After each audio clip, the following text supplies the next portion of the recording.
It's a big one today. Got a lot to talk about. I'm excited. Here we go. Ever since I started filming videos about the Leaf and putting them on YouTube, I've gotten one question a number of times that in the moment and in the beginning didn't make a lot of sense to me and was a surprise that people would ask me about. But now I kind of get it, and I've thought a lot about it, and I've done a little research and a little work. And so today I'm ready to answer the question, should you buy a Nissan Leaf?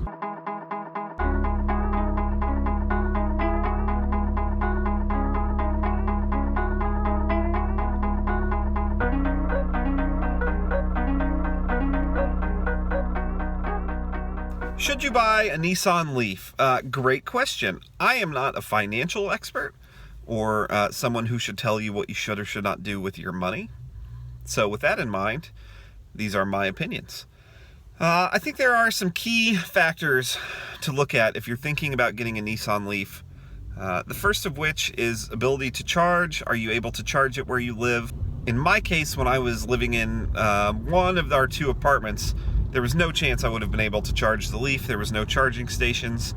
There was no access to power in the parking garage. I didn't have a personal garage, public parking. So I was dealing with what was available. No way I would have been able to charge it. I think now you're going to start to see more and more charging availability in apartment complexes, either in parking garages or in sort of electric car areas. But if you live in a place where there's no power, it's going to be hard to charge the car, and you're going to run into some issues with the Leaf for sure. What's your daily drive like? For me, 31 miles round trip that I make every single day, and that works out for me perfectly. If you've seen the videos before, my Leaf is a 2013. It is down 2 bars. I'm getting around 75 miles on 100% charge. 31 miles round trip for me works perfectly. Weekends, I can spend an entire Saturday and an entire Sunday of our very typical suburban lifestyle living off of one charge in the Leaf.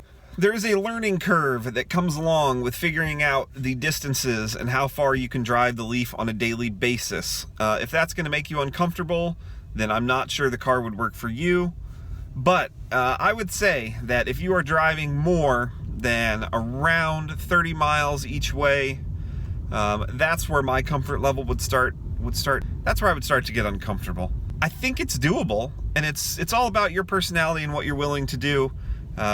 But for me, if I were driving any more than, say, 30 miles away every day, I would have trouble in the Leaf. And I would probably also have the need for a faster charging unit at home. My daily driving allows me to live off of the standard charger that comes with the Leaf. The trickle charger, the normal just wall outlet, plug it into any outlet in your wall charger. Is it easy to charge? Is the charging timer system easy in the Leaf? Yeah, it's totally easy.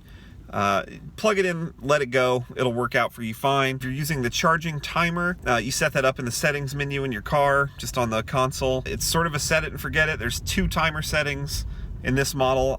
I hope maybe in the future they expand that. Maybe they've already expanded that in the 17 and I just don't know.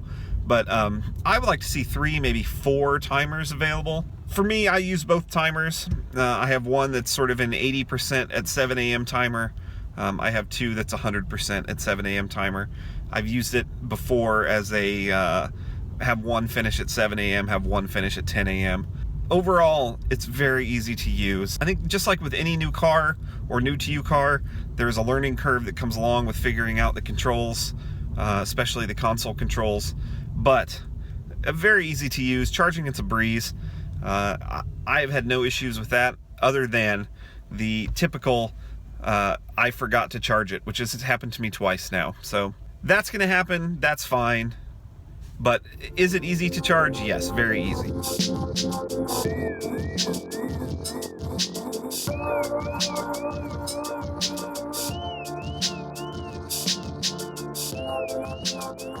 My notification popped up this morning and told me that it was going to take more than double the normal time that it takes me to drive. I hoped that it was wrong, but here we are, not even quarter of the way through this drive and it's already completely backed up. Wish I knew what was going on. Wish I had some coffee.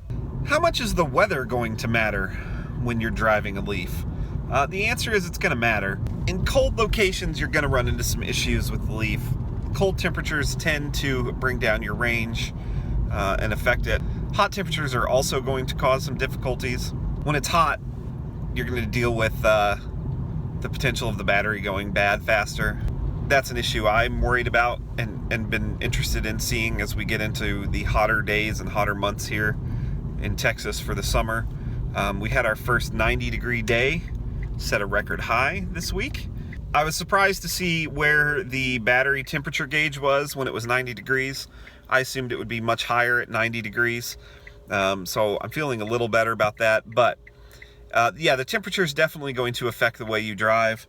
It's going to affect how you're able to drive as well, and the things you'll be able to do. So be ready for that.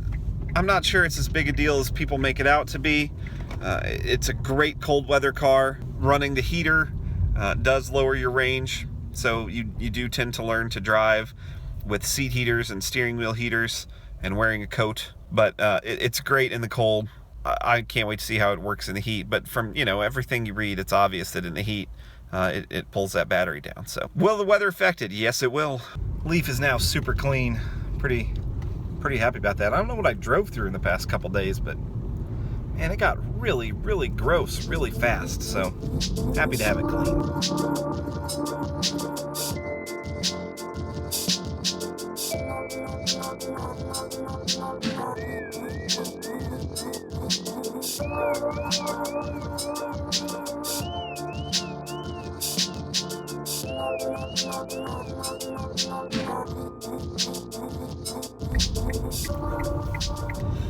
In most cases, my answer to the question, should I buy a Nissan Leaf, is going to be yes. And I've got a second video in the series coming about something that I had forgotten about, but that I think makes buying a Nissan Leaf even more interesting. Speculate all you want in the comments. I'm really happy with the Leaf, and I think that what made me realize, when I reached that comfort level of driving it and no longer watching the miles and no longer watching the power and the range anxiety going away from my daily use, it becomes very clear. This is a really great everyday car.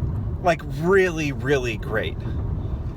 It's not a car where you have to worry about buying a used one. Obviously, there's some intricacies and there's some specifics to the Leaf itself that makes driving it and using it every day different than other cars. We're talking about things like, no, the battery isn't cooled. Should it be? Yes. Would that make the range better? Yes. Could it be more like the Tesla? Yes, and it probably will be in a couple years, but it didn't need to be yet, so that's why it's not. Should it be more like the Chevy Bolt? Yes, definitely, but the Bolt didn't exist, and they're hard to get, so that's a new thing. Those are all things that they have to overcome now. As someone who's now driven the Leaf for 3 months full time, I can tell you that those new things are interesting to me, and I still think that the Bolt could be an amazing car. My thought that I got the wrong car and I should have got a Volt instead of the Leaf, those are gone. The Leaf was the right choice. So, what about the other cars? Well, I don't know. I'm interested in the Hyundai. I think that the real interesting player in this market that no one is talking about yet is the Kia, and maybe we'll have to do a video about that. But man, there's some amazing, amazing vehicles. But should you buy a Leaf? If you're thinking about it, yes, you should. Yeah, it looks like everything's cutting over to one lane. There must be a lane closed. See everybody cutting over without their turn signals. Those people drive like assholes. I'm talking about you, Infinity. Your cigarette hanging out your window.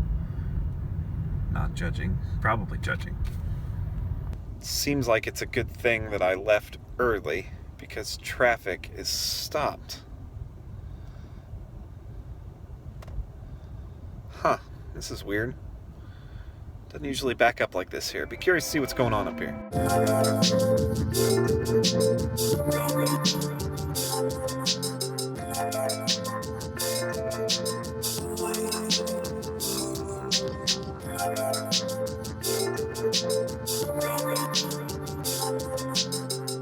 Just drove by it, didn't get a video of it, but the Carvana branding is now up on the vending machine. I think all the mechanics are installed as well, so must be getting close. I need to drive by the front of it. I thought I was going to get to do that today, but I'm not. One funny thing for you to check out on the internet today, if you haven't, in meme land, my favorite thing on the internet right now is justice for Brad's wife. Hashtag justice for Brad's wife. If you guys aren't familiar, this is amazing. Essentially, this guy tweeted or messaged out on social media that his wife was fired from Cracker Barrel, and she wasn't given a reason. She'd worked there for 11 years. And so he said, hey, send Cracker Barrel a message and see if they'll tell you why she was fired. You know, assuming he's talking to his friends and family. Anyway, it's completely blown up on the internet. Justice for Brad's wife. You have to check out Cracker Barrel's Facebook and Instagram page. Every comment is just about Brad's wife and why was she fired and justice for Brad's wife. It's absolutely amazing. Some really, really incredible comments and just prime internet today. So I hope you guys check that out. I hope you're having a great day.